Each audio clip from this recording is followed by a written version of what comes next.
Press the loud pedal, grab the steering wheel, turn left, repeat 200 times, horrible fiery death optional. This is the Daytona 500. I'm Peter Brook, I'm joined by Nedzo's F1 Gridbox and Yakari, and you're listening to the DRS Train podcast. This is the DRS Train. So today we have another one of our DRS Detours to talk about NASCAR, which is something very, very new to me. Because before yesterday, which was my first time watching, well, some of the Daytona 500, my only real exposure of NASCAR was the game NASCAR Racing 3, which I had over 20 years ago, and for the time had good crash physics, so I just used to cause massive pileups. Talladega Nights, Gran Turismo, and the crash compilations that made YouTube massive 15 years ago. I ended up missing a lot of the race, as we'll get into the reasons why that was, but I'll just say, yeah, that was a very interesting experience for somebody who's been marinating in Formula One for nearly 20 years. Yeah, the fanfare is a bit different from most F1 races. Like, if you've been to Daytona, which I've been multiple times, it's all striking how just big it is and how many people are there in one place and everything that's going on. It's much different from a normal F1 race and definitely worth experiencing if you haven't before. Yeah, I will just say, yeah. In terms of the crowds, I'm pretty sure I know Indianapolis is 250,000 seater. I remember you can get like 400,000 people in there. Isn't Daytona like 100,000 you can get into one place?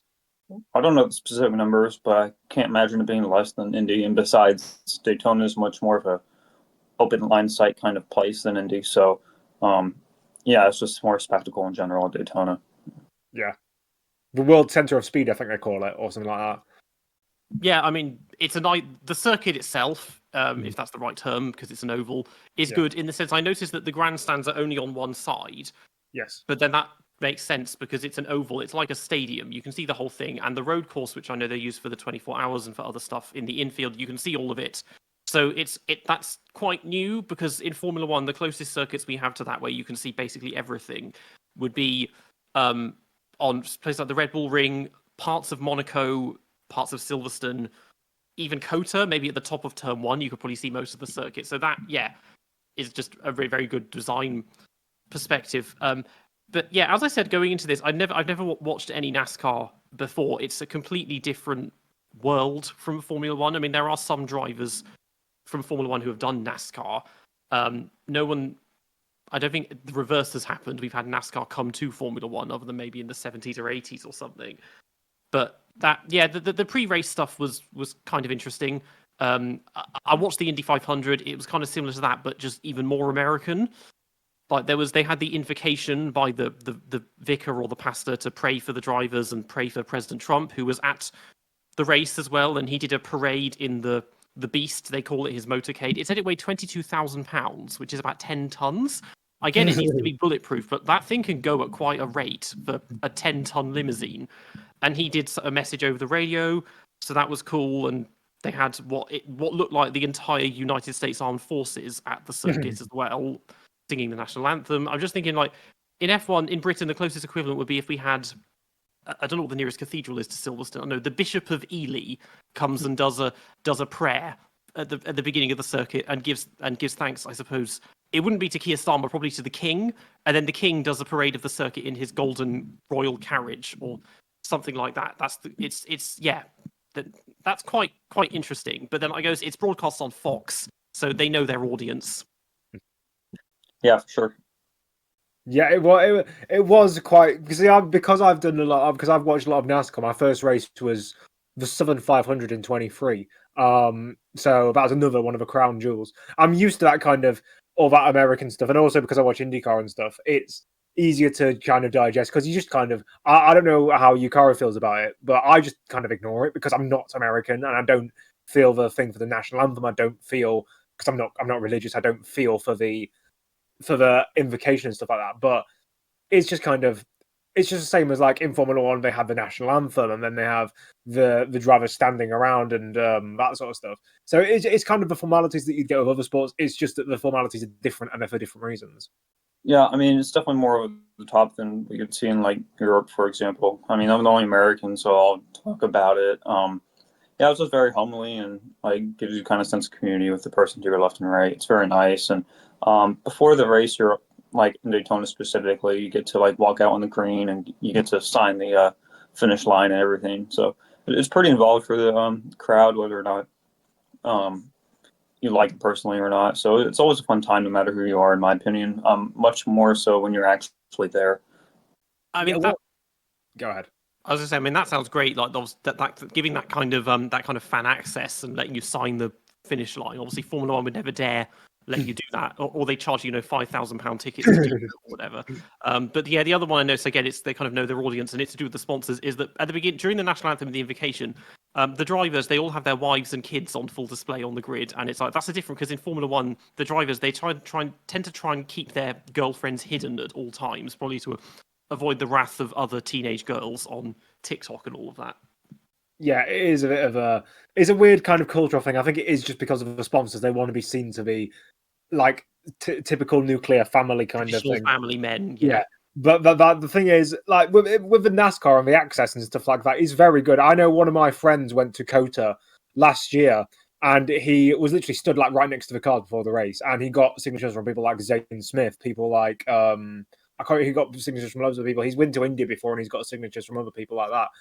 When it comes to access and stuff, American motorsport is perfect. It's just really, it is really good for that sort of stuff. You can meet the drivers, and you don't have to queue in 8 million years, and you don't have to beg them to sign a piece of whatever you've got. It's very, very accessible, and they seem to be very open, most of them.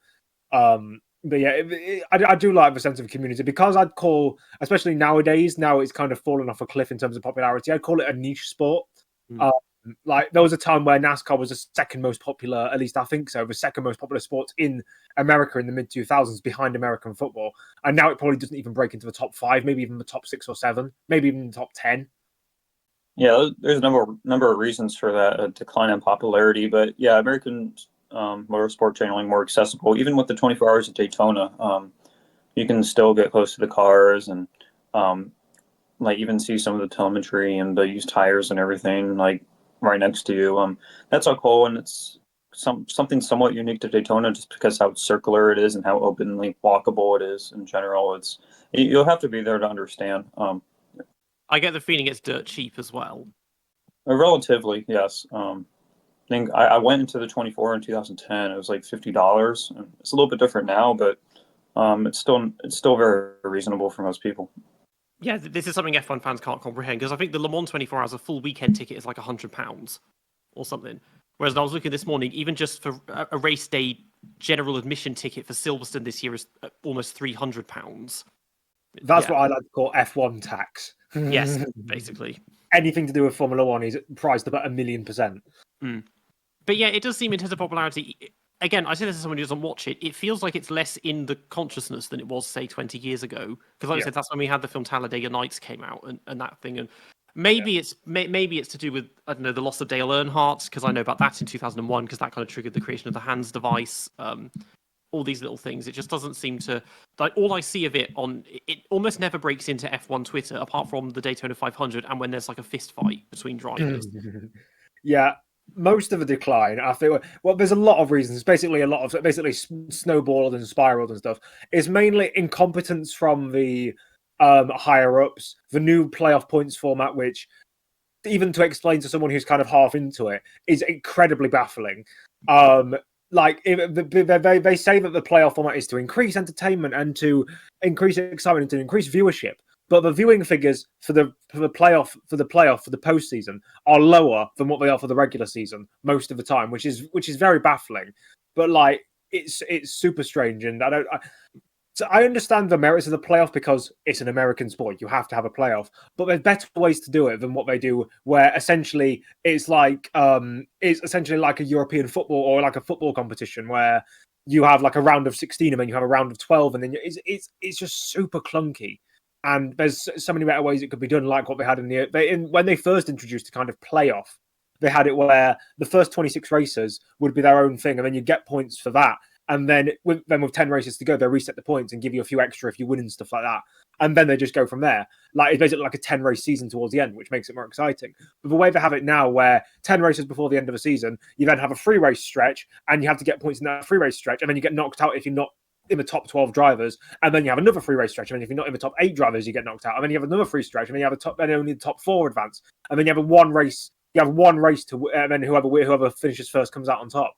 And it's just super clunky because if you, let's say, have a mechanical failure that isn't your fault in the last race while you're leading, you finish fourth in the standings when you should have won. It's stupid. Does that mean that in the last race there's only 2 drivers? No, racing? 4 drivers. 4 drivers racing for the championship.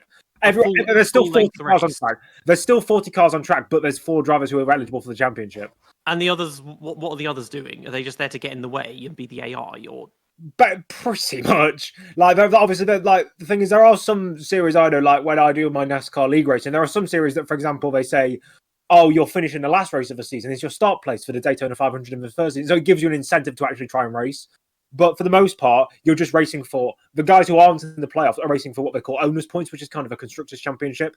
But no one really cares about the owners championship because it's essentially just. Because in NASCAR, again, there's 2 ways to credit a team. You have a team can be Hendrick Motorsports, where they have 4 cars, but a team can also be an individual car, like the 48 team or the 9 team. It's very confusing. So no one cares about owners' points. Everyone only cares about the drivers' championship points. And if you're not in the playoffs, you may as well just sack off the rest of the season and just try and crash everyone out. So before the playoffs, does it really matter where you are in the standings? And yes. Yes, basically, the way that the standings work before you go into the playoffs is if you win a race, you're guaranteed in the playoffs. You can win one race and then finish 37th for the rest of the races, and you're in the playoffs. Or you can point your way in, which is where you accumulate enough points throughout the season, and if there's not enough winners to fill the 16 places in the playoffs, then you can just point. They call it pointing your way in. So, like last year, we had 14 different drivers win races, and 2 guys got enough points. It was Martin Truex Jr. and Ty Gibbs. So you can. There is some merit to it, but it's just like perfect example last season. Harrison Burton. If it wasn't for his win, he would have been 32nd in the playoff in the regular season points. But because he won a race, he got into the playoffs and was knocked out in the first round because he was just so awful. But he got 1 race win at Daytona. Does this mean basically then for the final 9 races, if you're not in the playoffs, you're just wasting your time and not getting Pretty much. points? As a driver, probably, yeah. Unless it's to help the team, which no one cares about, like Nedzo said. Yeah. This would not translate into Formula One. Like unless it wouldn't translate into F1 for multiple reasons. But yeah, unless you're like, because there are sometimes that drivers that aren't in the playoffs win races in the playoffs. And obviously, it doesn't mean anything. Like they still compete and they still try and race. But yeah, it wouldn't translate to F1 not just because of it's just a really complicated system that should never be implemented anywhere, but because in NASCAR it's normal to have 10, 13, 4, like last season 14 different race winners. That's just in the regular season. I think there was like 17 or 18 in total. Whereas in Formula One, you're lucky to get more than 4 or 5 race winners. So the playoffs in the film, like winning your in and stuff, just wouldn't work, and it would essentially be a long-winded, complicated system just to get to Max Verstappen winning the title anyway. I don't know, because if we had that in say 2021, if Monza was within the final 9 races, wouldn't Hamilton and Verstappen basically be knocked out really early on in this playoff system? Well, it depends because, like as I said, if they did it like they did, so if they did like little segments, you'd have like 1 or 2 races to be able to recoup your losses. And if you win, obviously, you're into the next round. That's what I forgot to say. If you you could literally win a race in the first part of a season, win a race in the first round, win a race in the second round, win a race in the third. That's how some teams do it. They just try and win 1 race here and there, and you can genuinely like. That's the reason the system is stupid, because you can finish first in the first 35 races of the season and then finish second in the last race and lose to someone who finished second in the first 35 races and won the last race. I'm assuming that before they brought this in, it was just like every other series, just whoever has the most points. They had what they called the Winston Cup points format, which was 2003 and before, where it was essentially just like, it was like 185 points for a win, 180 points for second, 175 for third, then you just constantly go down. So many. I get, to be honest, having the points being that close because the races are so close. It's like you may as well make really little increments with them. And they had good. They had good things like they used to have. They don't have anymore. Like you got a point. You got 5 points for leading a lap, and you got 5 points for most laps led. So people would try strategies where they'd be completely off kilter, but because they're leading 1 lap, they get 5 points, and they just fall to the back, and then they try and claw their way back through. Right. Yeah, it's good. Yeah, there's a lot to think about that. It's very different, but yeah, because as we said, the races are very close because the cars are interesting. I think I've been radicalized by those liveries. Like, I love, they're so bold and so in your face and so just not subtle. I mean, there was a car that had literal flames on it, and they're all bright colors. It's like a bag of sweets. They all look different. You can spot them all immediately. They've got sponsors like fucking McDonald's and other fast food outlets, whereas in the UK, in Formula One, it's like crypto garbage and all these random finance companies no one's heard of and blah blah blah. Those were some brilliant liveries, and it makes the cars look like Hot Wheels cars because they already look like toy cars because they've got this bodywork that looks like it comes off in one piece or whatever. But I hadn't expected. I thought because in IndyCar with the 500 they do actually spread out a bit as it goes on, but they don't do that with this unless something's wrong with the car. They run the entire race in one group, and the physics of it are quite interesting, and it becomes almost hypnotic, I suppose. Yeah, the liveries on the cars. I'm not a big fan of the silhouette cars, and I wish they used like production chassis and bodies or whatnot. But regardless of that, they still look good and probably better liveries overall than F1. Probably some of it's because F1 regs you struggle with minimum weight, so you have to take less livery off the car. You have a lot of like black bear carbon, but other than that, it's just the sponsors and NASCAR are a bit more approachable, and also sponsoring in NASCAR is a bit cheaper, so that's another reason why. Also, the fact that it is America. Like, if an F1 car was sponsored by Wendy's, people in Sri Lanka or Japan will be like, "What is this?" Like, I think because you know your target audience, you can target right for it. So you have Wendy's, you have McDonald's, you have Hunt Brothers Pizza. Like, there was the car sponsored by Sunny D. I swear that's literally like a little kid, like a Capri Sun like a Capri Sun of America. Yeah, really, really crap orange juice. Yeah, I mean, on the NASCAR, I love how homely it is. Sorry, you can talk, Peter. I love how homely it is. Those really like sponsors, like family-friendly sponsors that everyone knows, just fast food and guns. And No, on the NASCAR cars, I probably, like, having looked in Daytona, probably have about a third of the sponsors on there, probably within a 2-mile radius you could shop at from the speedway. Like, you got McDonald's, you have Wendy's, etc. I don't know where in F1 you'll go to the Rick Hardmilla or Hicks Steak store, Tommy Hilfiger, all this. Yeah, I mean, they had. I mean, Sauber in 2011-12, they had Burger King sponsoring them, and Chelsea Football Club. So they had some sponsors back in the day because they went from no sponsors to let's just get the most famous companies ever that everyone has already heard of and everyone already uses, rather than just random stuff that no one's heard of. There's been a lot of like cool sponsor stories in NASCAR. Back in 1992, there was this guy called Alan Kulwicki. He owned his own team. That's very common in NASCAR, people owning their own teams. And he took over from some other guy, and it was like the last race in 1991. He was completely cash strapped for the last race at Atlanta. And in Atlanta, the restaurant chain Hooters is very popular. So Hooters wanted to sponsor a car, but their normal car that they sponsor didn't qualify. So they asked this guy who was completely cash strapped, had no sponsor, "Do you want us to sponsor you?" And I'm pretty sure, I don't know what he did in that race, but he did really well in it. And then for the entire of the 1992 season, they sponsored him and he won a championship. Like Alan Kulwicki's 1992 season, that season is one of, if not the best in NASCAR history, purely because there was a 6-way title fight going into the final race with a normal points format. It was fantastic. It's it's not quite that simple. I don't think in F1 you can get racing drivers just go into their local Weatherspoons and like, could you sponsor me or something like that, or Pizza Express or whatever. I mean, we had on the Hooters front, I suppose back in the 70s, we had 30s of sorts of by Durex, and I don't know if it's happening, or there's always talks about Alpine being sponsored by OnlyFans this year, but as well, getting tripod content. Everyone's kind of touched on that area quite literally. But I like NASCAR's kind of, because yes, it is sometimes cheesy American garbage, but at the same time it's like less cheesy, not garbage American stuff. I don't mind it, because like this is one of the recent video I did, because we were talking about F1 drivers who have gone back and forth to NASCAR and NASCAR drivers who have come back. I hate how people just act like, oh, these guys just turn left and it's easy. Whereas when like the only F1 drivers that have gone over to NASCAR and done well are the guys who do well in 95% of the series they go to. Juan Pablo Montoya, Jacques Villeneuve, Mario Andretti, Dan Gurney. Either Americans or guys who have gone into a billion different series and done really well in all of them.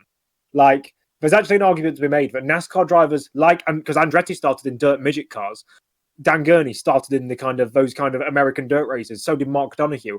Guys who have done that and then gone over to F1 have done better than F1 drivers going over to there. They have. Because I mean, in recent years, there's been a couple that have done all right. Because I mean, Jenson Button was okay in NASCAR, wasn't he? I think Kimi Räikkönen was supposed to be reasonably good. Well, Jensen did. He did like 5 races back like in 2023 and 24. He got a better result of 15th. Okay. Which is not horrendous, but it's not great. Räikkönen was running in the top 10 when he crashed out at Watkins Glen. Right, okay. I think Narain Kartikeyan also did. I think he did the truck series. I think he was voted most popular driver. Yeah, he did a couple of truck races. There's a couple like Christian Fittipaldi's done it. I'm trying to think of who else was there? There was Nelson Piquet Jr. did it and was very good. He was really good on the ovals, even though he'd never done them before. But loads of drivers have done a couple of races. Scott Speed, when he left F1, went to NASCAR. Loads like you can watch. As I said, Connor probably put a thing up on the screen. You can watch my video on that because it's exactly explaining every single F1 driver that's gone to NASCAR. Because in my mind, I tend to get it. I'd always kind of thought of it as being analogous to how in Japan Super GT and Super Formula are linked, and most drivers do both of them.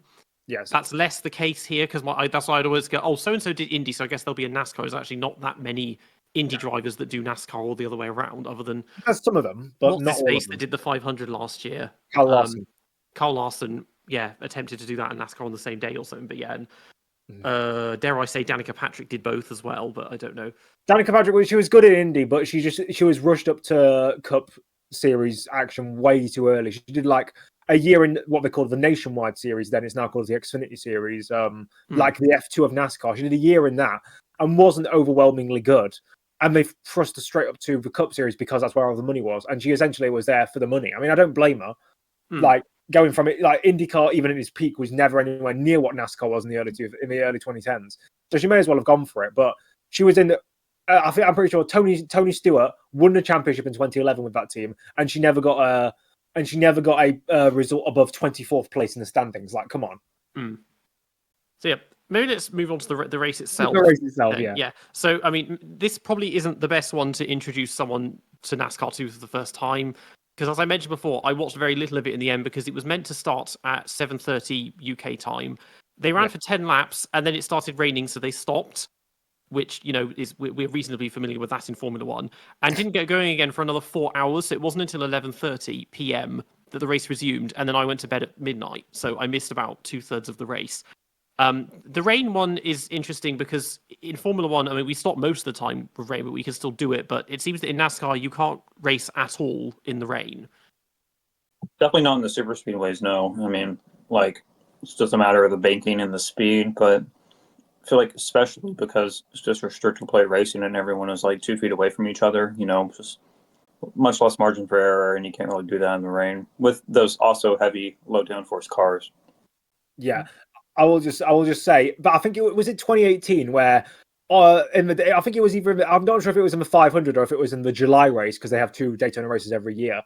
But they didn't spot rain that came in turn 3, I think it was, and the entire field crashed apart from like 5 drivers, and it led to Austin Dillon winning, which is yeah. I feel like I remember that, or maybe that came up on X or something. I was there for the 2018 500. I don't remember that, but my memory may. How would they not spot? Probably the July race. It's not Spa. It's just an oval. How would they not spot the rain at one end of the track as well? Because it's NASCAR, but you'll be surprised some of the things they come up with, and some of the fancy rules and stuff. I remember back in, I was watching a video about how NASCAR's officiating sucks. And there was like 2022 at Texas, what they call the All-Star race, which is a super cool event that F1 needs to do at some point. They basically had this rule where if there's like a caution, like they usually have a rule where if there's a caution on the last lap, you just carry on, or you finish in the order that the yellow flag was put out at. But in that race, they changed it for some reason that you can just re-rack for another what they call overtime restart, and we'll get into those. But essentially, the leader crossed the line and saw the yellow flag and was like, okay, I've won then. So he took his window net down, which is the common thing what you do when you win or when you have a massive crash and you say, I'm okay, or I've won. And then they say, oh no, we're going to be going racing again. And he's like, what is going on? So he spends 5 laps circling around the circuit trying to get his window net up because NASCAR have done something stupid as usual. And they eventually have to pit and make him pit. And he has to come in and they have to manually put it up for him. It's ridiculous. Yeah, with the window net, because I've seen they've had those for years, is the idea basically that to get some air into the car or to allow a quick escape in an accident, whilst also protecting you from debris. Or It's debris. It's debris, and part of it's also to prevent like your body and limbs from kind of like going out of the car essentially. But you also see that in like grassroots racing in America, But like SCCA and all that. Why isn't there just a window like they have in like Le Mans and stuff? Because you wouldn't be able to get out, I assume. Oh, okay, so it's for a quick escape. Yeah, okay. Because they also don't have the doors don't actually open. I'm sure you've seen that. They have to escape through the window hole. Oh yeah. Well, that's the whole thing about the cars being in one piece, because these are not, because back in the day they used to be homologated, and it seems these are not real cars anymore. They haven't been since like the like maybe the late 80s, early 90s. Back in the Gen 4 kind of era, they had like there were times where they were literally doing like, you know, with the stories about Group B cars, about how they manufactured 200 cars and then they send them to another thing and they show you the other 200 cars, which are the same cars as before. There was stuff like that with obviously the Plymouth. I can't remember the Roadrunner. The Roadrunner Superbird is the one everyone remembers. Yeah, with the massive wing. Yeah. They were called the I can't remember what they were called. That was the Aero Wars in the late 60s and 70s. They stopped those because they were just going obscenely fast. Like those cars would do 200 miles an hour back in the 70s. Yeah. But nowadays they are basically just body shells on top of the chassis because of safety. Like because like with F1 after Senna. After Dale Earnhardt died, they just went on a complete safety crusade. They mandated the hands device. They mandated closed-face helmets. They mandated all of these things. They brought in the car of tomorrow, which was essentially this big, massive safety thing, which was it was not crap for racing, but at the start it was quite bad. And they essentially kept that, and that was just for safety. That was a car entirely designed to keep drivers safe, and we haven't had a death in NASCAR since. Right. Okay. Yeah. And it's not really a spec series either, is it? Because they're different chassis, but the engine's the same, aren't they? And everything. It's the other way around. The chassis are pretty much the same. As I said, yeah. The front bumper, you can see the difference in the front bumpers and the rear tail lights. Not like the stuff. The bodywork is different, but but essentially the performance is the same. Like it's just based on who can tune the cars best and who can do stuff. That's why, like, between all of the chartered teams, which are the 36 entries that are guaranteed to start every race, regardless of how slow they are, they're all like, especially at a place like Daytona, they will all be in like a couple of tenths of a leader. It's only when you get the guys who literally turn up for 1 or 2 races a year and they're like 2 seconds off a pace at a super speedway, but they will just be there to make money. They won't be there to actually properly win the race and stuff. Yeah. And the bodies have to fit within like certain dimensional parameters. They have like a physical cage they have to template within and everything. And that's just one thing. The only difference is the front and rear ends of the car. Actually about the race, so after Trump peeled off in the Beast, we started 11 laps, and then we had rain, and the rain lasted about 30 minutes, but resulted in like a 4-hour-ish red flag, and you had to leave, Peter. Right? Yeah, I mean, it's annoying. The other thing is that, because at least with Formula One, when they have delays like that with rain, you get regular updates and they show you what's actually happening at the circuit. Whereas with this, they were like, "Oh, we stopped, so let's have 10,000 commercials, and then let's just show you last year's race," with no updates on what was actually happening. And I was thinking, okay, well, it's rained a bit, but it's a cambered track, so the track's going to run off, and I get it has to be dry again, but also it's Florida, so you'd feel like it would dry a bit faster. And then they had the cars, the drier blower things. Like, did it really, like, because they didn't show us how heavy the rain was, we didn't realize how long it takes to get it sorted, but it was getting very dark in those first 11 laps. So part of it is just a very big track. It's like 2.5 miles and very wide. Other part, like, Florida's not always hot, really. I mean, this is February and fairly chill, and it's also very humid in Florida always. So, like, humid and relatively cool temperatures. It would take a while to dry. Right. There is a weird phenomenon because, like, obviously in F1 you have a rule where it used to be 4 hours a race had to be done in, now it's sort of 3 hours. But but there have been times in NASCAR, I don't know exact instances, but there have been times where a race has started on Sunday and then they progressively delayed it, and then it's ended on like a Wednesday or a Thursday, which is completely alien for Formula One audiences. It's like a test in cricket. Yeah, but it has to be. It has to happen though, because they have trialed rain racing on what they call short tracks, which is tracks shorter than a mile. They did it at New Hampshire last year, and that was some of the most entertaining races I've ever seen in my entire life. They do it at road courses, what we call normal tracks that go left and right, places like Watkins Glen, the Charlotte Roval. They did a race at Cota. I can't remember when it was. That was literally pissing it down with rain, and they couldn't. There was some drivers that literally they'd maybe not never raced in the rain, but they couldn't handle it. There was drivers that were crashing into each other, just chaos. Yeah. It's just a skill set if you've never honed. It's just completely different and alien. Like whether or not that's the white racing line or your brake trail, like it's just an art. If you haven't done it with your muscle memory before a race, you're not gonna have any sort of pace, honestly. Yeah, it was entertaining to see those kind of, because there are some guys who take to it really well. Like obviously, part of the reason why Shane Van Gisbergen had that historic win at Chicago a couple of years ago, his first ever race win at Chicago, was because he come from V8 supercars and they do race in the rain and stuff. And it is insane to see. It's very fun to watch, but at the same time, it can become just kind of chaotic. Like that Cota race, there were people literally on the because they used to do the full F1 circuit. Now this year they're going to do a shortened layout that was on the F1 2020 game, and they essentially there were guys who on the long back straight going into turn 12. There were guys completely off the racing line, and people were just ploughing straight into the back of them because they couldn't see them. That kind of stuff. But yeah, it is a skill set. Like they're not all like. There used to be a time where, before the playoffs and stuff, where drivers had to pretty much do every race unless you're Kyle Busch in 2015.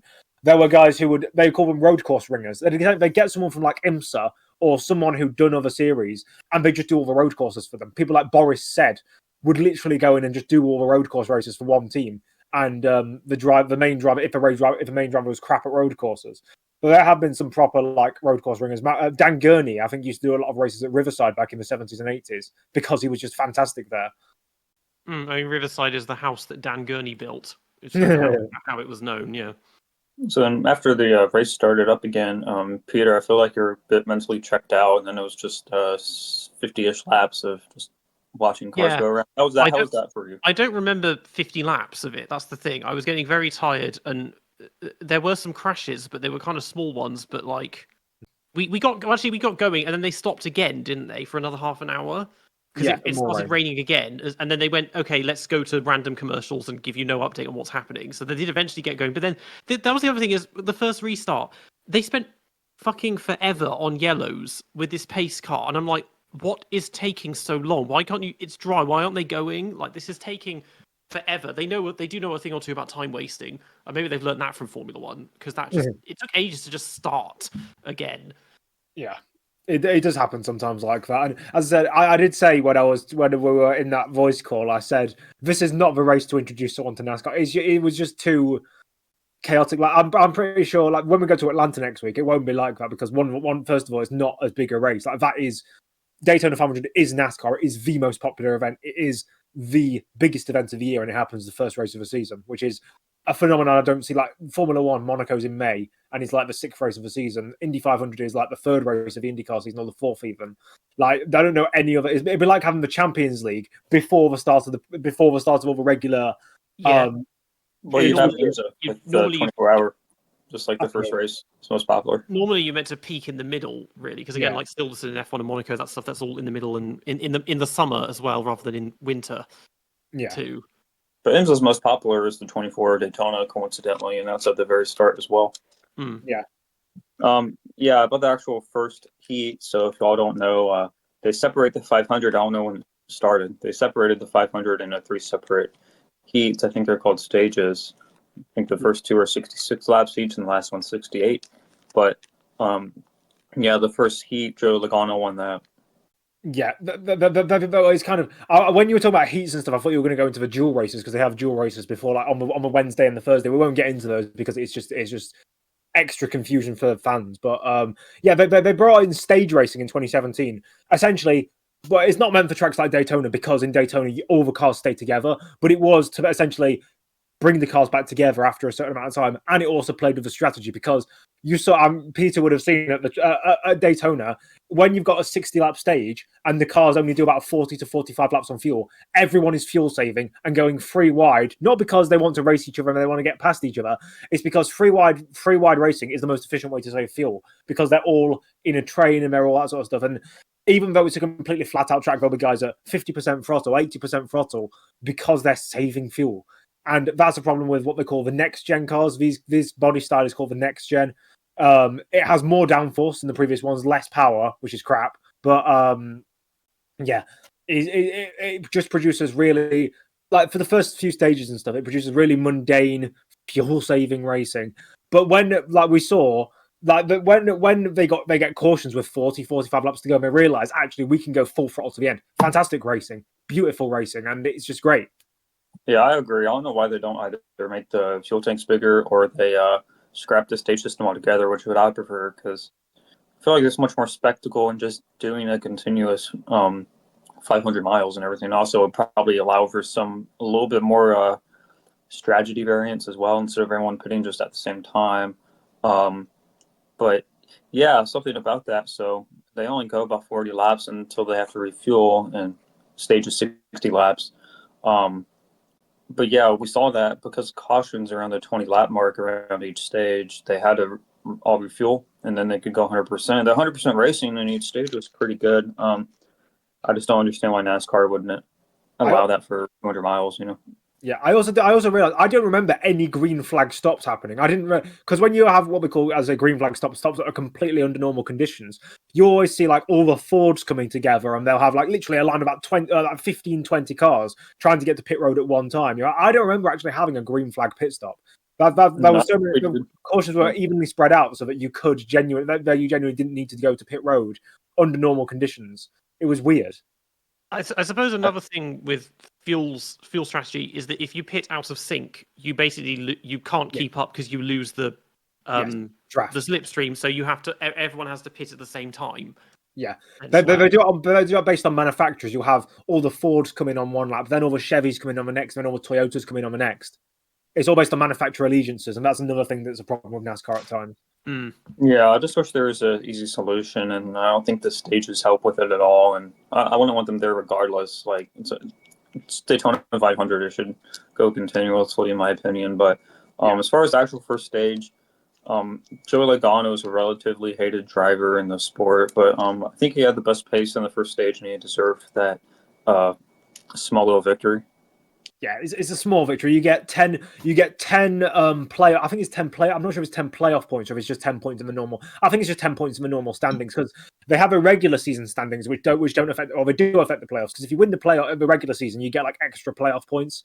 But yeah, you get extra stage points, and like, it's the top 10 get is 10, 9, 8, 7, 6, 5, 4, 3, 2, 1. It's just simple. Like, it gives you something else to race for, I suppose. But it also means, like, for example, some records will never be broken with stage racing. Like the fastest ever Daytona 500 was I think Mark Martin in '97. He went like 197 miles an hour on average through the entire race. When you're going having cautions for like 2 or 3 laps every single time, guaranteed, you're not going to be able to get those average speeds. It's annoying. And what year was that? That was '97. That's the because that was a race that ran completely caution free, and it's very rare on super speedways you get that. But like, obviously the fastest lap in NASCAR history was in '87. That was Bill Elliott at Talladega, did 212 miles an hour on average. Oh, I remember that. That was a classic. Yeah. That was the race where they decided to bring in restrictor plates after that, because what happened was Bobby Allison got a puncture as he was coming through what they call a tri-oval, so like the bit where the start finish straight is, Peter, and he got a puncture going through there. His car lifts up, hits the catch fence, and tears out a section of catch fence. No one dies, but they realize they had to slow the cars down, and that's why they brought restrictor plates in. So the restrictor plate, because you said that's to do with aerodynamics in the draft. What actually is that? So it just restricts the horsepower. Oh, okay, so it's not an aerodynamic device, it's just power. No. It's just power. No, it's an air intake. So you'll have like let's say just for reference, let's say the intake's 10 inches in diameter normally. They'll reduce it to like 6 inches to reduce the power. Are the cars turbocharged then? No, naturally Right. aspirated. Okay. Yeah.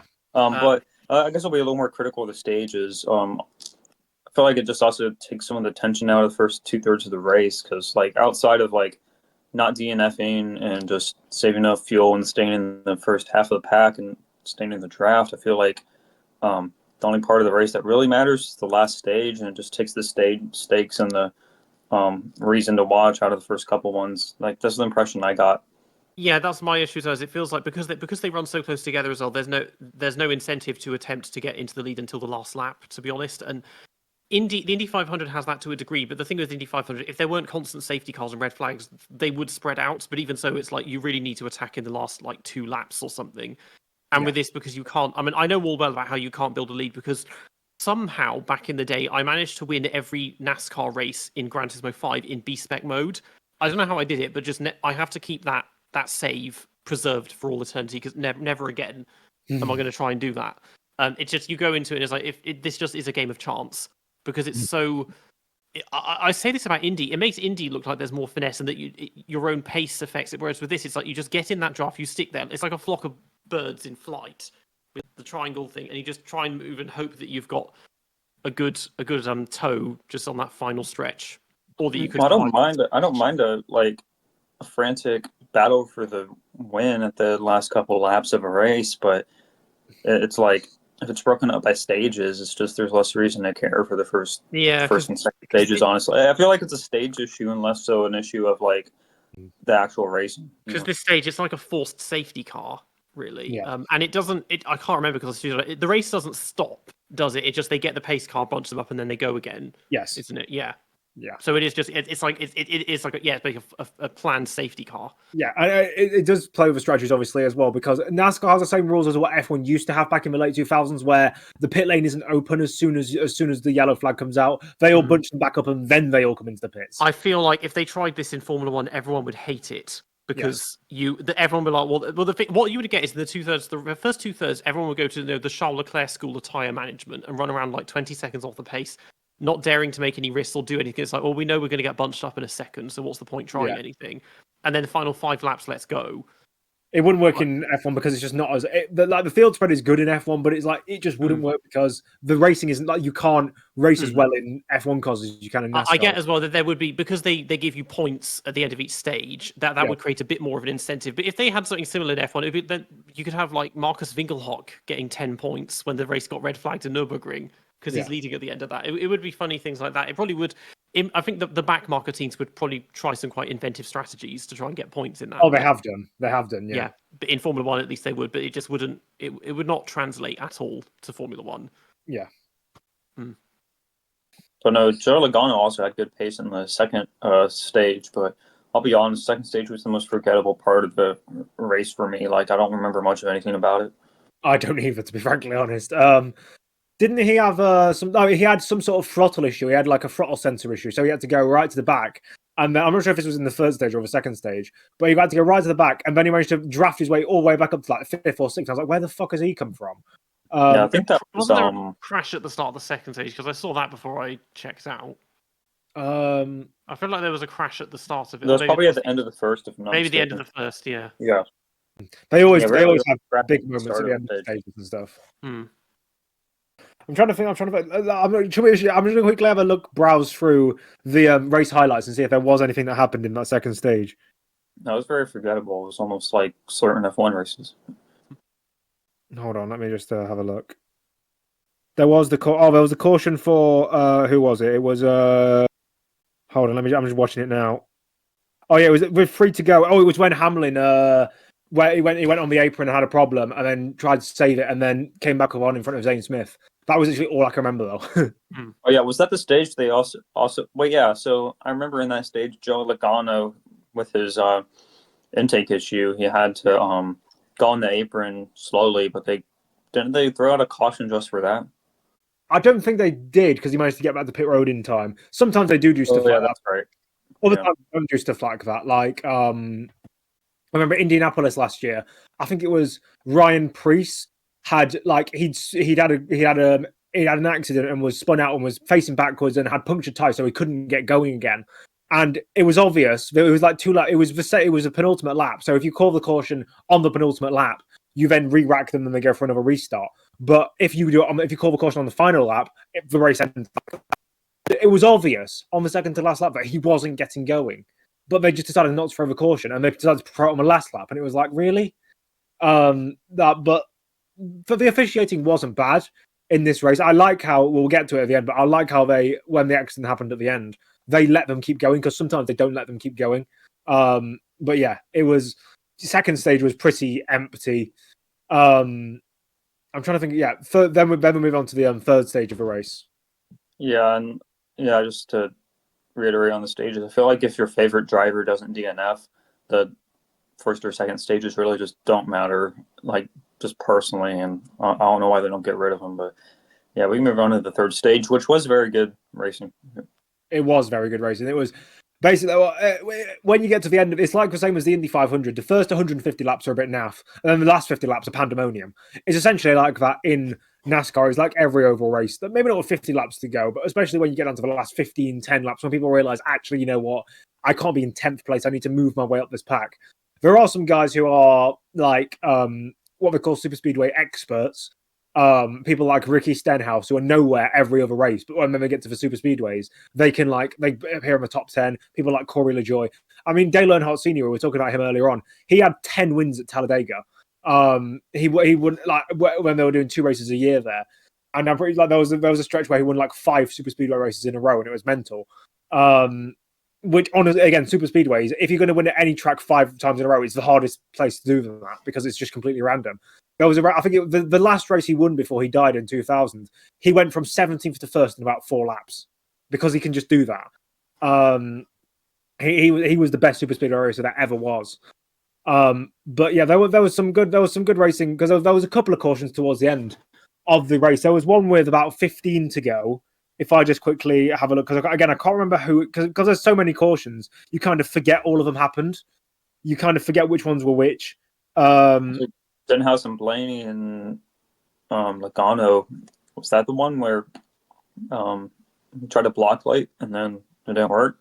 I'm trying. Oh, I think it might have been. Yeah. So Ricky Stenhouse, who has a nickname Recky Spinhouse because he always crashes, tries to block. Well, to be fair, it wasn't completely his fault, but it wasn't completely Logano's fault. I'll probably put 50-50 on both of them. Stenhouse tries to block him when Logano's already in a gap, and Logano doesn't back out, and he causes a massive pileup. It was just not. It was just a really. I mean, obviously that causes a massive chain reaction. People like Ryan Blaney get stiffed out of the race. Logano is pretty much out of it. And I was rooting for Blaney at that point, so it's kind of unfortunate. Yeah. I mean, Blaney did come back to finish quite well, but yeah, he got completely stiffed out. Yeah, Logano was completely out. And then that was that caution. And then I'm trying to, yeah, then they got going with, what was it, 8 laps to go. And then we had another one because, who was it? Because Ryan Preece came together with someone, and that was the biggest accident of the day. It was where, airborne, didn't he? Yeah, he got airborne. So there's been a lot of talk in NASCAR over the past couple of years because cars keep flipping over, and obviously flipping is dangerous. So they obviously have the I can't remember what they're called now, the air brakes to stop the cars from pirouetting into the sky and doing loads of flips. But they've stopped them from flipping over sideways, pretty much. They've stopped them from flipping over backwards. Now they need to stop them from flipping over forwards because of how much they're going wide and stuff.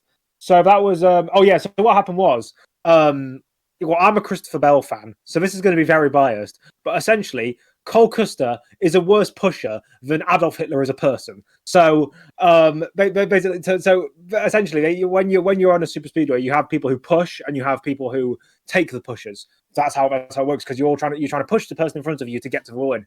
But there are people who can push well, and there are people who can't push well. You essentially want to push someone as square on as possible, like as close, like you don't want to be pushing people with to the left side of the bumper or the right side of the bumper, because that can make them go squiggly.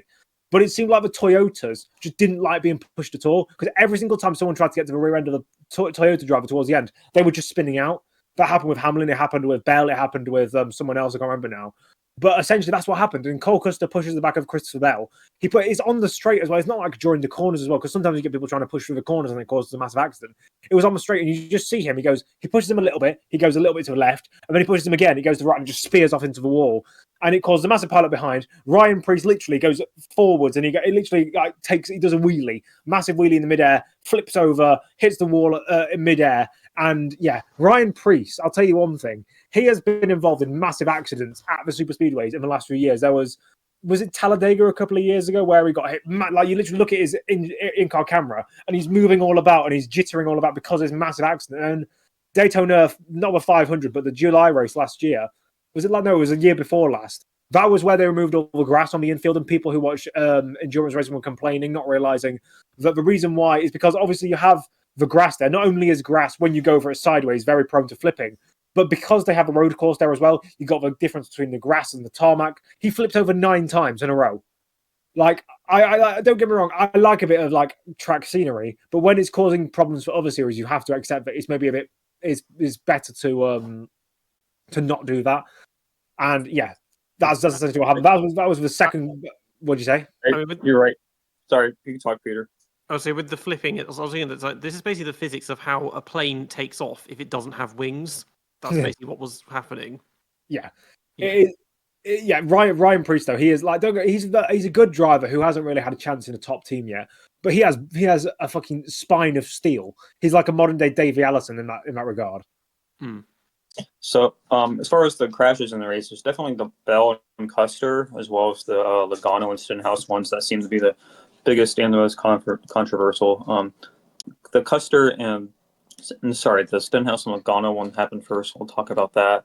Yeah, it's kind of 50-50. I feel like Stenhouse was a little indecisive. He should have either stayed on the outside in the third lane draft, or when he was ahead of Logano before he had to cut again, he should have just side drafted. I think it was Blaney on the inside.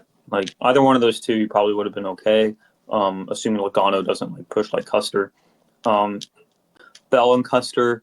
I think part of this is just the Toyotas aren't very good at pushing, and then I don't think Custer was really caring much about whether or not he was a good pusher or not, because even if, Bell spins out of the way, hey, Custer's second place now, so it's good for him. I think he was just being selfish there, which you kind of have to be in super speedway racing, but also kind of have to be sensible, There are some guys who genuinely, they get to the front of super speedway races, like Stenhouse Jr., who aren't there because they're particularly good super speedway racers. Like, they are still decent, but they just do it because they're aggressive as hell. Like in the dual races that were briefly mentioned, Ty Dillon, in the last lap, he was like on the outside lane, and then he saw a third lane forming, and so he was like, it was clear that he was going to go to the outside lane, and I was like, because the way it works in drafting and stuff, you can't just like, if someone's going like 190 and you're going 200, you can't just push straight into the back of them and expect them not to completely spin out. It has to be done gradually.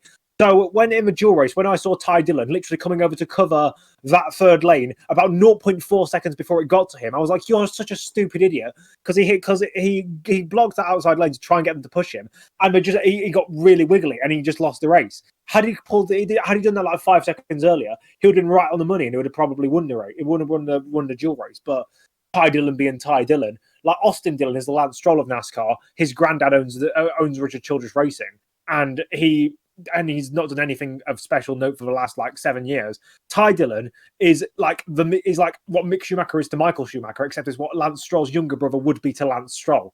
So that's rough. Yeah, but it's true. So the Bell and Custer crash, that was the one on the last lap, right? That resulted in the Byron victory, right? Oh, no. That was the second to last one.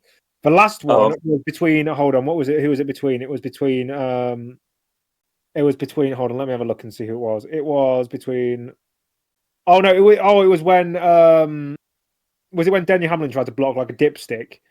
No, it was, I think it was, no, Custer tried to go to the outside, and then, I couldn't see actually what happened. I'll just have a look at the replay. Of course they don't show the replay, do they? Yeah, they didn't show the fucking replay because they're a bunch of imbeciles. But yeah, Fox is a bit of a joke with their coverage at times, especially with the commercials. And I know you got to see that, Peter. Yeah, they can be a bit of a joke with the commercials. So yeah, let me see what exactly happened here. I'm not sure. It's annoying because I saw it when it was live and I just didn't pay attention to it. I will watch. I'll see if they have it on the official NASCAR one. Hold on, let me just go here. No, I don't think they do. It's annoying. But essentially what it was the third lane got merged with the second lane, and they just all went into pandemonium. And that resulted in William Byron getting his second Daytona 500 and win in a row. Last time that happened was Hamlin in 2019 and 2020. But before that, it's super rare. Essentially, only like 4 people have done it in the past. Because before that, it was 93, 94 or something like that. Probably Dale. No, not Dale Earnhardt, because he only won the 500 once. But it was probably one of the big super speedway guys. But yeah, it's super rare to win it twice in a row because it's just essentially, especially nowadays, it's basically a potluck draw as to who wins. Like Like this has been a criticism of it for the last few years. Throughout history, people like Richard Petty, Jeff Gordon, Jimmy Johnson, Joey Logano, people like Cale Yarborough, champions and legends of the sport, have been the ones winning this race. And then in the last few years, you had people like Austin Dillon, Michael McDowell, Austin Cindric, Ricky Stenhouse Jr. Like people were like, really, this is the caliber of Daytona 500 winners. It proves just how much of a potluck super speedways had become. Like, it was always in the past, even with the restricted plate racing, it was always, oh, a Hendrick guy is going to win, or a Gibbs guy is going to win, or one of the big teams is going to win, or one of the big drivers is going to win. But like, obviously, you did have the odd, like Trevor Bayne winning it in his first ever NASCAR race in 2011, stuff like that. That did still happen. But until like a couple of years ago, it was probably like until Byron won it again last year, it was the first properly like decent winner for a long time. You had Byron winning. Tyler Reddick was second. Tyler Reddick was the regular season champion last year. Very good driver. And then Jimmy Johnson finished third. Now, obviously, people will know Jimmy Johnson as a 7-time champion. So it's like, how is it surprising that he's coming third? That man was washed. Like he won his 7 championships. He won from 2005 to 2010, and then he won 2013 and 2016. But weirdly, he won his last championship in 2016, and then he won his last race in 2017. That was because, well, he won a race at Dover, and then he broke his leg at Pocono, and essentially people have decided that because he hasn't won any races since then, that's the reason his leg broke at Pocono, because Pocono is a dangerous track and all that sort of stuff. That's the reason why he didn't win any races in the next 4 years. He then decided to do IndyCar for a couple of years and was genuinely was the worst driver on the grid in IndyCar for 2 years. Came back and he's done a handful of races. He does the big races, the Coke 600, the Daytona 500, a couple of races here and there. He'll just do them because he can and he will. But yeah, he's 49 years old and he finished third place. Because yeah, the thing is a weird thing with NASCAR. Like, I told Peter about this. He was surprised at this when I told him that Richard Petty raced from 1958 until 1992. He raced in 34 years. NASCAR drivers will race longer than any other motorsport series in the world. Like, you can go from it's weird because like it's the same as like what Formula One was in the 80s, where most drivers come in between the ages of 20 to 25. They're not necessarily teenagers. That's probably because to race in the third series of NASCAR, you have to be 18. To race on the big tracks, you have to be 18. They don't let you race if you're any younger. Even if you're like the Kimi Antonelli of NASCAR and they want to try and shoehorn you, they don't let them. But most Cup Series drivers get in between the ages of 20 to 25, and then you enter your prime at around 30, and you stay in it until you're around 45, and then you start to fall off and tail off. So Jimmy Johnson racing at 49 isn't exactly special, but it's still weird because he's a 7-time champion, and celebrating him finishing third, which is his best result in like 10 years or 12 years, in fact. And since he won it in 2013, he didn't have a better result, and it's like his joint second best result ever at the 500. It's weird to say that. It looked like either Dillon or Hamlin was going to win that, and Hamlin was being very aggressive on the last lap, being in second, pushing. I thought he was going to win, much to your chagrin, but Byron ended up winning because how did they crash exactly again? I couldn't exactly see it, but essentially in the second or third row of the second and third lanes, they just tried to merge into each other, I'm pretty sure, and it just didn't work. So I think it was I didn't see who was on the outside, but I think it may have been Custer going into the side of Hamlin, and then Hamlin spinning around and causing a massive wreck. I mean, Denny Hamlin, he's a 3-time Daytona 500 winner, but he's such an I'm not sure if he plays it up for the cameras because he knows he's very well hated, but he's such an obnoxious character. That's what I don't like about him. Like, he is essentially the Lando Norris of NASCAR, except more successful. He has 53 Cup Series wins, so he has 53 race wins, yet he doesn't have a single championship. He's won all the crown jewels, but he doesn't have a single championship. He's been going at it for about 20 years now, and the only reason he doesn't have a championship is because he forms these rivalries with drivers that he doesn't need to form rivalries with, and then they just come back and bite him. He's so stupid. Last year, he did this thing where he was really well hated. So every time he won, he said he'd stand on the top of the roof of his car. And when he was handed the microphone by like the interviewer who does the interviews, he says, "I beat your favorite driver." Like, piss off. Just because you can win a couple of super speedway races and you're half decent driver doesn't mean that you can say like he's got the personality of Dale Earnhardt with none of the talent, essentially. So on that, could you imagine let's say Vettel in 2012 saying that to all the like Alonso fans. No, Vettel in 2013 doing that in Spain to all the Alonso fans. Hey, I beat your favorite driver last year. You know what I mean? Oh, imagine that one. They'd throw rotten tomatoes at him. So it would be like that essentially. Yeah, it's essentially that's essentially what he was. What I was going to do. What he's just a bit of an arse. Whether he plays it up for the camera or not, I don't know. But he is just a bit of an arse. Like, how do you win 53 races without a single championship? I mean, you said these rivalries. Is it more that he gets in his own head, or that he creates rivalries and people just take him out on track? Well, not necessarily. Yeah, because obviously the rule in NASCAR is if you do something to me, I can do something to you the next time I see you on track. And that's essentially what he does. So you're basically allowed to crash into each other. Not allowed. If it's on an oval, I guess if it's on an oval, it's very easy to make it look like an accident. I mean, there are limits, obviously. Yeah. Like obviously, you will see like there have been times where people have spun someone for the win just because they want the win, but that very rarely happens. As long as you do it safely, obviously, there's no real safe way to spin someone out of a race. Yeah. But like, for example, when Bubba Wallace took Kyle Larson out at Las Vegas in 2022, I think it was. Well, that was terrible. He did it at 200 miles an hour. They did what we call a right hook, which is where you essentially pit maneuver someone in your right rear. And the problem with that is he spun him into the wall. But the thing is, he went straight into the wall at what they call like the 1 o'clock hit, which is what killed Dale Earnhardt. Is the horrible angle where is not the nicest thing to be. He did that at 200 miles an hour at Las Vegas, and he got suspended for a race because it was unsafe. I mastered that move 25 years ago on Need for Speed Porsche 2000, the Toka2 touring cars. Yeah, it's a classic. Yeah, but like you can't, like as I said, if someone, let's say, bumps you out of a way to get a win, that's not necessarily egregious. Like what we call short track racing, like places like Bristol and Martins, where you will see someone, what they do is they just brake too late on purpose, use you as the brake, and then they push you up the circuit, but it doesn't put you in the wall or anything. They push you up the circuit and they just get by. It's called a bump and run, and essentially you'll just see drivers doing that to each other. It's like safe and stuff like that. Like people say it's like tacky, or it's not what racing really should be about. But that's mostly Formula One fans who are used to people being pretty much super clean and stuff like that. When it comes to closed cockpit racing, that's normal. Like British touring cars, NASCAR, it's normal to bump people a little bit and rough each other up a little bit. Yeah, I feel like bumping is fine generally with NASCAR, and as long as it's done with some moderation. But I feel like recently, especially with the playoffs, incentivizing like wins over everything else, it's been a bit bad. Like with Bubba Wallace in 2022 on Larson, and I think there was one recently on a short track. I forgot what, but they're essentially just like crashing them out, like 15-mile-an-hour approach just to win. Yeah, basically that was at Richmond. So basically, Austin Dillon was behind Joey Logano. He was the fastest guy all race, but he'd been basically screwed over by a late race restart. And so what he did is going into the last corner. I'm not so Richmond is a short track, but it's not the shortest of the world. So you do the average cornering speed will be about 110, 120 miles an hour. So it's pretty slow by NASCAR standards, but it's not the slowest.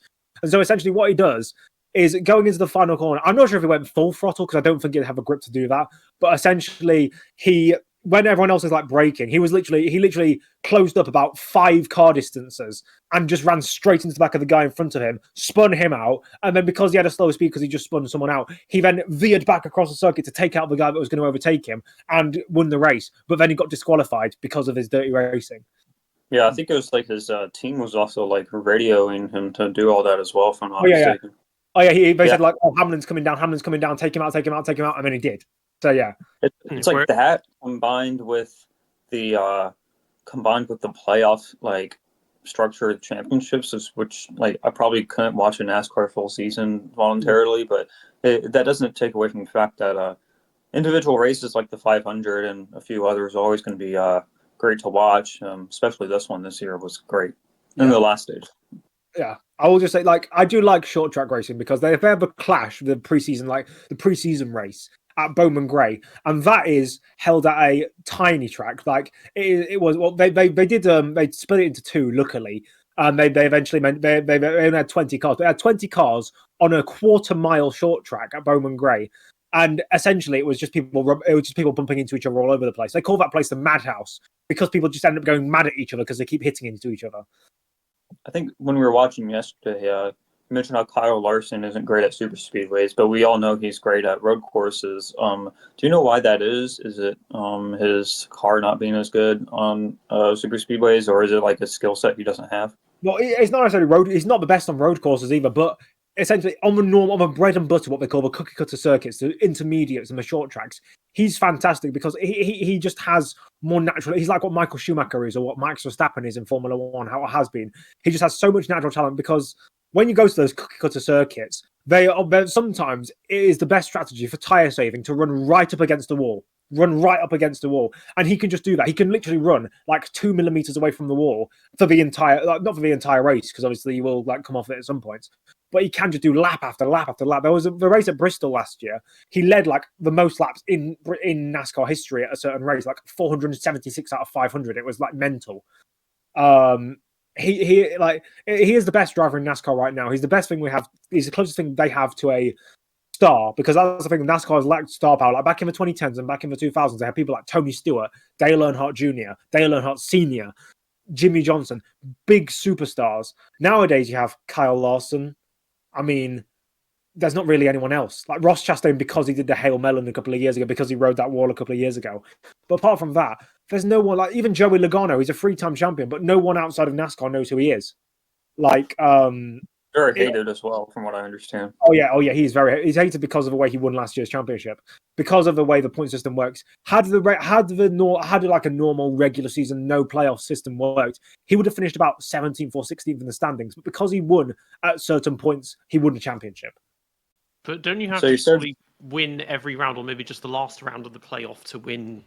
Well, I said because as I said, so with 10 races to go, they take the top 16 drivers, whether it be in terms of wins, so like the guys who have won and the stragglers who've got enough points to get in. But after 3 races, it's like an elimination. So after 3 races, it then shrinks down to the top 12. After another 3 races, it shrinks down to the top 8. After another 3 races, it shrinks down to the top 4, and then the last race is the final 4. So you could, like, let's say, you could, like, as long as you finish ahead of the other guys in the playoffs, like in the first couple of rounds, you don't have to win every race in the playoffs to get it. But if you can, like, finish there or thereabouts, as long as you're not getting knocked out by stinkers, you're fine. It's only when you get to the round of 8 when you properly start to see people losing out, when they really, when top really good guys really losing out. That's why. Yeah. So you mentioned Kyle Larson having a really great skill set on the intermediate tracks, being very precise. Do you think that would translate well to Indy for him? I mean, well, the thing is, he always does the Indy 500, which is just essentially, it's kind of like super speedway racing, but not at the same time, because it's more spread out. I think that his skill set would, like, not because he's precise or whatever, because you have to be precise to drive at Indianapolis anyway. But he's the best NASCAR driver to be equipped to do Indy 500 racing, because IndyCar racing, because he's just the most talented NASCAR driver. There's no one in the NASCAR full-time field apart from AJ Allmendinger who has IndyCar experience or open wheel racing experience, from what I know. As I said, Helio Castroneves did the Daytona 500, but he's an IndyCar driver. Like, come on, we can't count that, and he's not doing any other races as far as we know.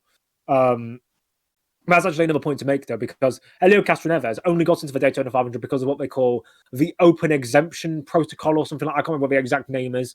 The open exemption mandate, where essentially they basically said the new rule for this year: any world-class, they describe it as world-class driver who wants to take part in a NASCAR race can turn up with a team. They don't have to qualify if they don't want to, and they will be guaranteed a spot on the grid. Essentially, I assume what they're trying to do is they're trying to get Daniel Ricciardo or Max Verstappen or some big name from another series into NASCAR to do at least one race. Maybe we're gonna have Mahavir Raghunathan do it in that case too. Oh, God, don't get Mahavir Raghunathan involved in that. But yeah, I assume what they want to do is they want to get Daniel Ricciardo in for a race at Circuit of the Americas or a place like that, or Watkins Glen. I can imagine that. Do they have a Red Bull car at this time? No, the Red Bull aren't in NASCAR, but they could. The Helio Castroneves did it with what they called Project 91. It's the same team that Shane Van Gisbergen used when he won in Chicago, which is essentially a team that was just meant for international drivers to come over and try NASCAR. Raikkonen, he drove for Project 91 when he did his race at Watkins Glen. So that would be the most likely avenue for someone like Ricciardo, or maybe not Verstappen, because I don't think he'd do it just yet, but it would be fun. Yeah, Verstappen in NASCAR would be good to watch. Yeah, especially on a super speedway. Yeah, he does truck racing and iRacing from what I remember. Yeah, he does do some things like that. I think he recently said that iRacing is harder than real life because he has competition or something. Well, that's just because he's so much better than all the current F1 drivers. No, but the last stage was good. I felt like the first 2 stages were relatively inconsequential, and I think NASCAR needs to figure out a way to make the strategies less homogenous and that kind of thing. I mean, strategies are always going to be pretty similar at super speedways. You're always going to have people putting on the same lap just to keep the draft. But I do get what you mean. It does need to be like a bit less, not manipulated, but a bit less concrete and concentric. Like, yeah, I mean, those are the storylines. I don't mind William Byron winning. William Byron winning is good. It's not as egregious as a Joey Logano or a Denny Hamlin winning it again for the 4th time. But yeah, William Byron, him winning it is good. I mean, Tyler Reddick was nowhere the entire day. And I looked at the results and I was like, where the fuck has he come from? Yeah, Jimmy Johnson's a good story as well because you have a ton of Jimmy Johnson fans who are like, oh, he's the best of all time when he's not. But best of all time. Well, Dale Earnhardt is the best NASCAR driver of all time, and there's not even an argument. Yeah, the good one to go with. Yes. I suppose Indy drivers mentioned Helio Castroneves was in this as well, so that's a name some people might recognise. But he was kind of at the back, and wasn't he involved in one of the pileups as well? Or something? Or... I think he got involved with a pileup right at the start and didn't really get anywhere through. It just happens like that sometimes, though. Sometimes you can literally be like, you can be the best driver in the world, but you're like Dale Earnhardt. He took 20 years to win a Daytona 500, and I swear he was leading about 7 of them. There was times where a seagull flew in front of his car and he got stuck in his intake. He ran out of fuel with half a lap to go. He had so many problems before he won his first Daytona 500. It was notorious for him to. It was just a notoriously unlucky track for him, and he won it in '98. Thankfully, I'm just glad he won one at least. Like literally, there was times I'm pretty sure. I think there was a stat that in terms of overall races on the oval at Daytona, Dale Earnhardt won 27 races at Daytona, but never won the 500 until 1998. That's just how unlucky he was. Yeah, that's right. Yeah, I remember that one. Yeah. Pato starting it was in the '80s. There was a big rivalry between Bill Elliott and Dale Earnhardt, right? Oh yeah, because Bill Elliott was driving for Junior Johnson, basically one of the great names of NASCAR history in terms of team ownership. And he was the number 9. I think. Well, was it the number 9 or was it the number 12? I think it was the number 9. That was the flagship car, like the number 1 Red Bull, the number 1 Mercedes, like the perfect car that everyone. And and because Bill was in that car, he was trying to win and he was trying to be dominant. But I mean, Dale was with Richard Childress. Like Richard Childress, when he joined them, wasn't the biggest force in the world, but him and Richard Childress made that into a dominant winning force. And ever since he died, they basically just fell off. Gotcha. Can a driver galvanize a team and get them to do good with the car and everything? Is that a thing? NASCAR? Oh yeah. I mean, obviously, you have some driver-owner teams have kind of not really existed since Alan Kulwicki won in '92. The only person who won in his own team was Tony Stewart winning with Stuart Haas in 2011. But for example, Martin Truex Jr., he joined a kind of back market, like a lower midfield to back market team in Furniture Row Racing in 2013. I think it was in 2016 after he left Michael Waltrip Racing because of a controversy. And the next year he won the championship. And that 2017 title was one of the most dominant runs in modern history. Hey, Peter, maybe you'll see the next 500 without a rain delay. Yeah, that would be nice. I'll just try and force you to watch every single race that's at a decent time on in the UK. When I was picturing, I was thinking it sounds like something that would happen at night. So I was originally thinking this is going to be in the middle of the night, but then it seems to run at a similar time to the Indy 500. It's just that it got so delayed that it ran so late. I mean, it would have taken, based on the speed, I guess it would have taken approximately 3 hours if it just 3 or 4 hours without cautions, but you always have cautions. Yeah, so it probably would have finished around. It probably would have finished around the time it restarted. Yeah, pretty much in the end. But interesting experience. I mean, I'll try and give a race that happens normally a proper go, and I guess I'm curious to see how it works on road courses as well, because it just seems like I think we've established that NASCAR has nothing in common with Formula One. No, other than the cars have four wheels and a steering wheel. Yeah, but I get that. Even if the NASCAR wheel only goes in one direction. Yeah. I do like the next gen cars and that they're a little more similar to GT3 than before. Just a little bit better road courses. At the same time, live axle racing is a bit of a niche that would be nice to see on a world stage.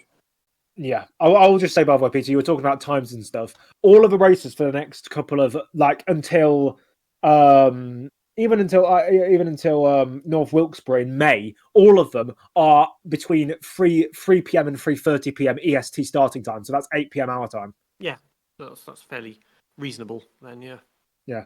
Oh, I start crying when we get to the Daytona night race in July, because that starts. When's the Daytona night race in July? That is. Hold on. Where is it? Can't find it. cock. Where is it? Daytona. Oh, there it is. 7:30 p.m. starting time. That's in the USA, so I have to get up at midnight. Half midnight. Yeah, that won't happen. That's fine. Yeah, That's like Australia for me. yeah. It was the That's same. Australia for us as well. Yeah, Australia this year, because it's before daylight savings, it's at 4 a.m. I think is the start. But then, like last year, F2 and F3 are going to be at like 10 p.m. the night before, so I can watch those before bed. But the race itself will have to be a replay in the morning. Yeah.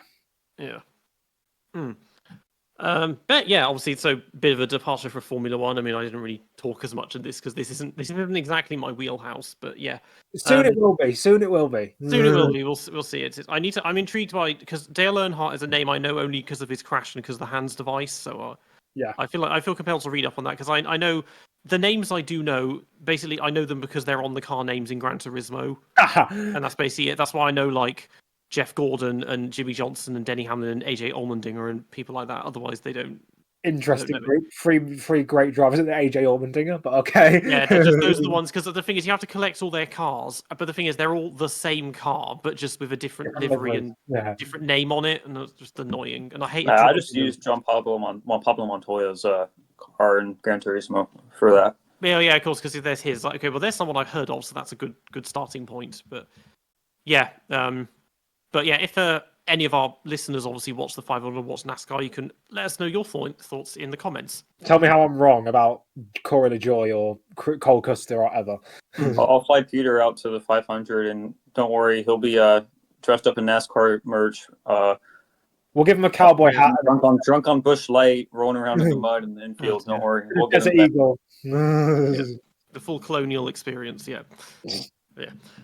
You've been listening to the DRS Train podcast. We're on YouTube and Spotify. You can find us on Instagram and X at the DRS Train podcast. Make sure to tune in for our next episode. Stay safe, and we'll see you all next time.